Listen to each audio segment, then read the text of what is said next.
Hello dear student, आज के most important session में आप सभी का स्वागत है। तो स्टूडेंट, आज के सेशन में हम बात करने वाले हैं विकास की अवस्थाओं के बारे में, स्टेजेस ऑफ डेवलपमेंट के बारे में। ये टॉपिक काफ़ी इंपॉर्टेंट होता है आपकी एग्जाम की दृष्टि से। चलिए फिर देर ना करते हुए वीडियो को शुरू करते हैं और देख लेते हैं विकास की अवस्थाएँ कितनी होती है। तो देखिए, अगर हम बात करें विकास की अवस्थाओं के बारे में, तो जो विकास की अवस्थाएँ होती है वह मुख्य रूप से 3 होती हैं। शैशवावस्था होती है, बाल्यावस्था और किशोरावस्था। बाल्यावस्था को हम पुनः 2 भागों में बाँट देते हैं, पूर्व बाल्यावस्था और मध्य बाल्यावस्था, क्योंकि इसमें क्या होते हैं कि कुछ डिफरेंसेस दिखे जाते हैं जिनके आधार पे हम लोग बाल्यावस्था को 2 भागों में बाँट देते हैं। तो आज की वीडियो काफ़ी इंपॉर्टेंट होने वाली है, क्योंकि आज की वीडियो में हम सिर्फ शैशवावस्था के बारे में बात करेंगे। चलिए फिर से शुरू करते हैं, शैशवावस्था क्या होता है समझने की कोशिश करते हैं। देखिए, जो विकास की अवस्थाएँ होती हैं उसमें जो पहला स्टेज होता है वह प्रसव पूर्ण अवस्था होती है। ये ज़्यादा इंपॉर्टेंट नहीं है, क्योंकि एग्ज़ाम में इससे क्वेश्चन काफ़ी कम पूछे जाते हैं।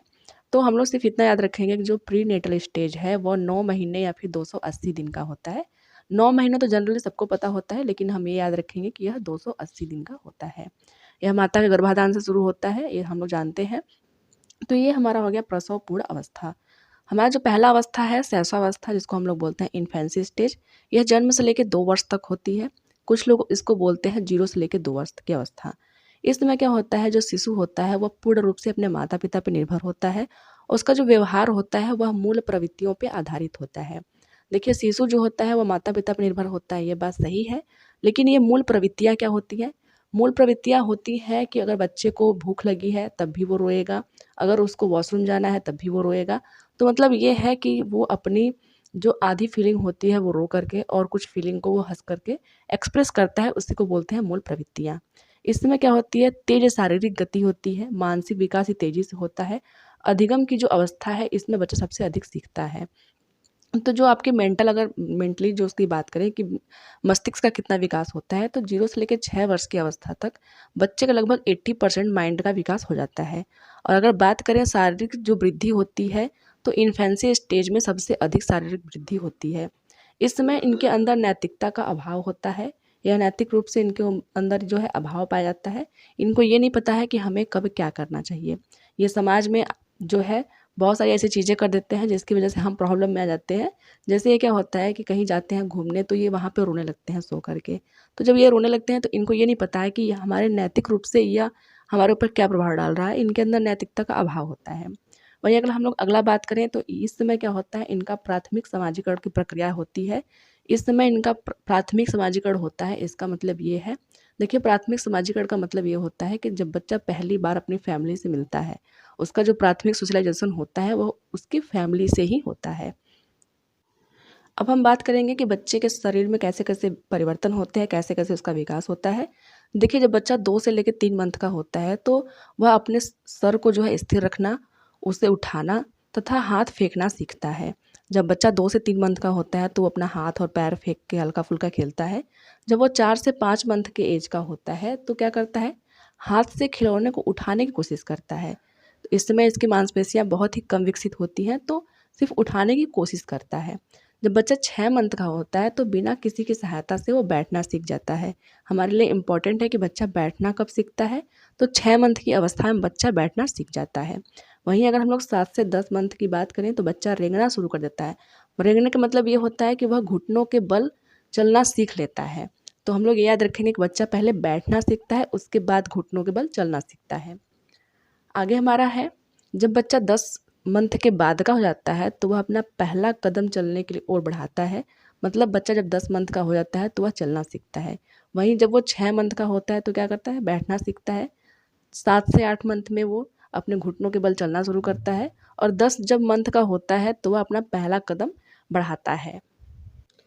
उसके बाद देखिए, जब बच्चा 9 से 12 मंथ का होता है, तो वो क्या करता है, अपनी दोनों अंगुलियों और अंगूठा से चीज़ों को पकड़ने की कोशिश करता है। मतलब बच्चा अब इस समय 1 साल का हो गया है, तो वह चीज़ों को पकड़ने की कोशिश करता है। वहीं जब वो 15 मंथ का होता है, मतलब 1 साल से ऊपर का वो होता है, तो वो घूमने लगता है, इधर-उधर भागता है, क्योंकि इस समय तक उसको चलना आ गया रहता है। वह फर्नीचर, कुर्सियों पे चढ़ता है, लेकिन वापस उतरने में डरता है।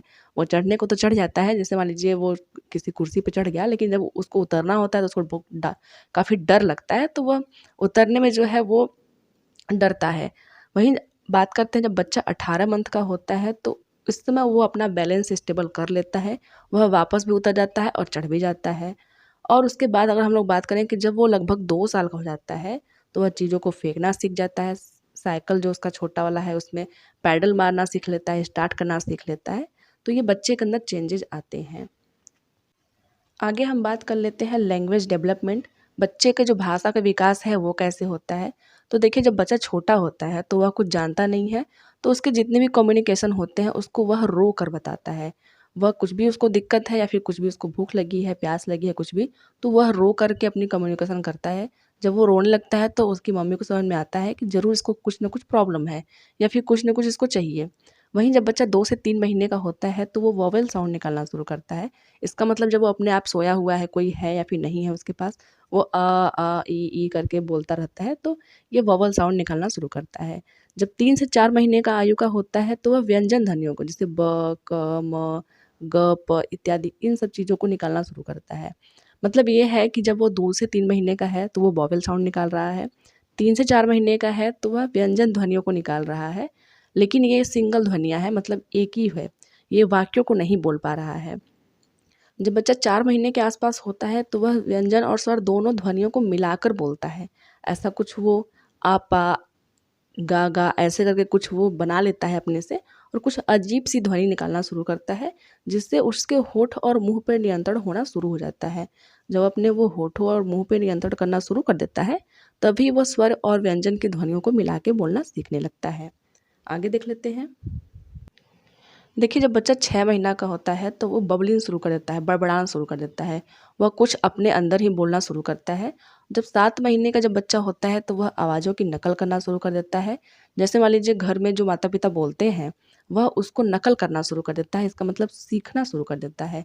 तो हम लोग ये याद रखेंगे, ये पॉइंट याद करने वाली है कि जब 6 महीने का बच्चा होता है, तो वह बबलिंग शुरू कर देता है और जब 7 महीने का होता है तो वह आवाज़ों की नकल करना शुरू कर देता है। वहीं अगर हम लोग बात करें 9 से 12 महीने का, मतलब बच्चा अगर 1 साल का हो गया है तो वो कुछ न कुछ सही शब्द जैसे मामा, दादा, सेम राइमिंग वाले मामा, दादा, पापा, ये सब बोलना शुरू कर देता है। वहीं जब बच्चा 12 महीने का होता है तो वह 2 से 3 शब्द बोलना शुरू कर देता है। मतलब 2 से 3 शब्द, आ जाओ, ऐसे करके कुछ बोलता है।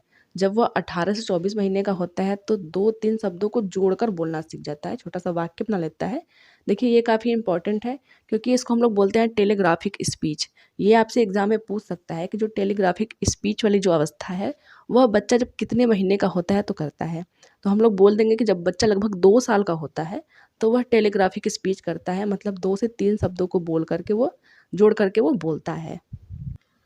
तो आज की वीडियो में हमने शैशवावस्था के बारे में पढ़ा, शैशवावस्था क्या होती है, उसमें कौन-कौन से शारीरिक परिवर्तन होते हैं। और अगली वीडियो में हम लोग बात करेंगे बाल्यावस्था में, जिसमें हम लोग बात करेंगे पूर्व बाल्यावस्था और मध्य बाल्यावस्था में क्या-क्या चेंजेज़ आते हैं। तो ये तो थी आज की वीडियो, मिलते हैं फिर किसी वीडियो में, तब तक के लिए धन्यवाद।